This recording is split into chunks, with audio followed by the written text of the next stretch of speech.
Hi friends, എല്ലാവർക്കും Amy കിച്ചണിലേക്ക് സ്വാഗതം. ഇന്ന് ഇവിടെ ഉണ്ടാക്കാൻ പോകുന്ന ഒരു ഈവനിങ് സ്നാക്കാണ്. സബ്സ്ക്രൈബ് ചെയ്യാതെ ആരെയും കാണുന്നുണ്ടെങ്കിൽ സബ്സ്ക്രൈബ് ചെയ്യണേ. നമുക്ക് വീഡിയോയിലേക്ക് പോകാം. ഒരു പാത്രത്തിലേക്ക് 1.5 കപ്പ് മൈദപ്പൊടി ഇട്ട് കൊടുക്കുക. ഇതിലേക്ക് ആവശ്യത്തിനുള്ള ഉപ്പും ഇതൊന്ന് മിക്സാക്കി കൊടുക്കുക. ഇതിലേക്ക് കുറച്ച് വെള്ളം ഒഴിച്ച് കൊടുക്കുക. ഇതെല്ലാം കൂടി ഒന്ന് മിക്സാക്കി കൊടുക്കുക. ഇതൊന്ന് നല്ലോണം കുഴച്ചെടുക്കാം. ഇതിലേക്ക് കുറച്ച് വെളിച്ചെണ്ണ ഒഴിച്ച് കൊടുത്ത് ഒന്നും കൂടി ഒന്ന് കുഴച്ചെടുക്കാം.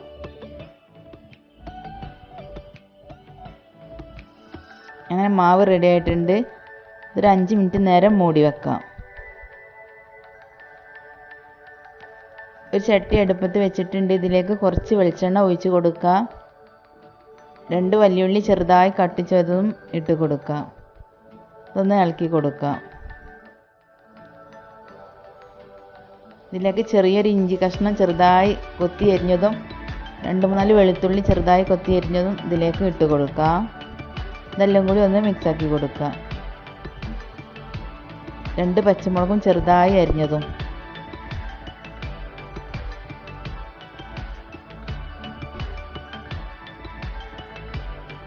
കുറച്ച് മഞ്ഞൾപ്പൊടിയും ഇട്ട് കൊടുക്കാം.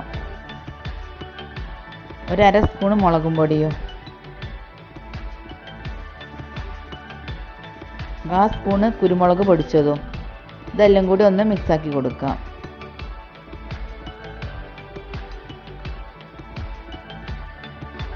ഇതിലേക്ക് കുറച്ച് ഉപ്പും ഇട്ട് കൊടുക്കാം. ഇതെല്ലാം കൂടി ഒന്ന് മിക്സാക്കി കൊടുക്കാം. കുറച്ച് മല്ലിയില അരിഞ്ഞതും കുറച്ച് കറിവേപ്പിൻ്റെ ഇല അരിഞ്ഞതും ഇട്ട് കൊടുക്കുക. ഇതൊന്ന് മിക്സാക്കി കൊടുക്കുക.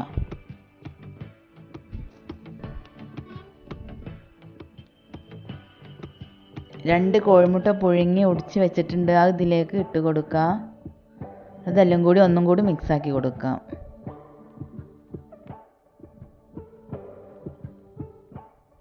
ഇത് നല്ലോണം ഉടച്ച് കൊടുക്കണം.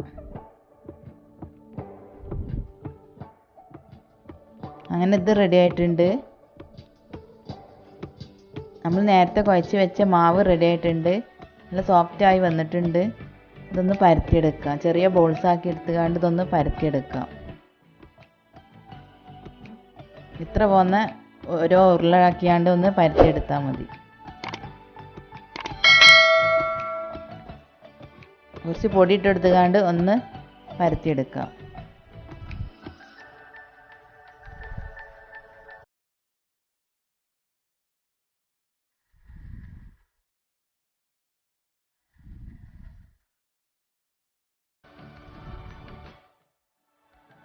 അങ്ങനെ ഒരു പത്തിരി പരത്തി കഴിഞ്ഞിട്ടുണ്ട്.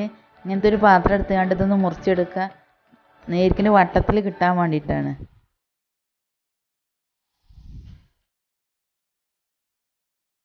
ഈ പത്തിരിൻ്റെ നടുക്ക് കുറച്ച് മസാല വെച്ച് കൊടുക്കാം.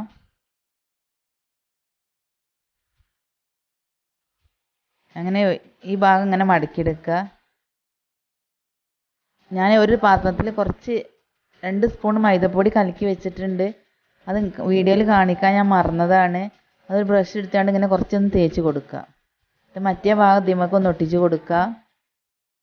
ഇതൊന്ന് മറിച്ചിട്ട് കൊടുക്കുക. എന്നിട്ട് ഈ ഭാഗം കുറച്ച് തേച്ച് കൊടുക്കുക. ഈ സൈഡ് ഇങ്ങനെ ഒട്ടിച്ച് കൊടുക്കുക. മറ്റേ സൈഡ് അങ്ങോട്ട് ഒട്ടിച്ച് കൊടുക്കുക. അങ്ങനെ ഒന്ന് റെഡി ആയിട്ടുണ്ട്. ഇതൊരു പ്ലേറ്റിലേക്ക് മാറ്റി കൊടുക്കാം. പെപ്സിൻ്റെ അതേമാതിരിയാണ് ബാക്കിയുള്ള പത്തിരിയും ഇതേപോലെ പരത്തിയെടുക്കുക.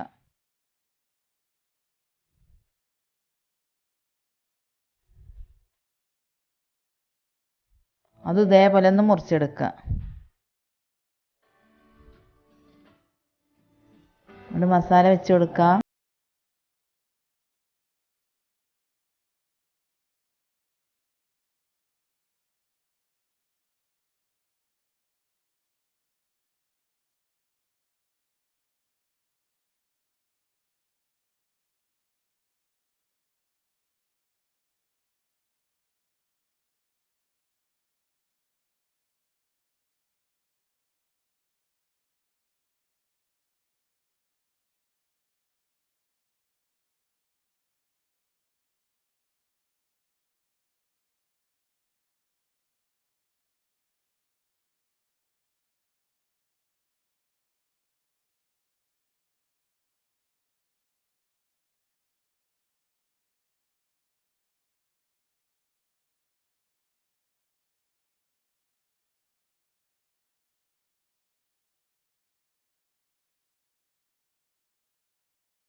സബ്സ്ക്രൈബ് ചെയ്യുക, ബെല്ലൈക്കൻ അമർത്തുക.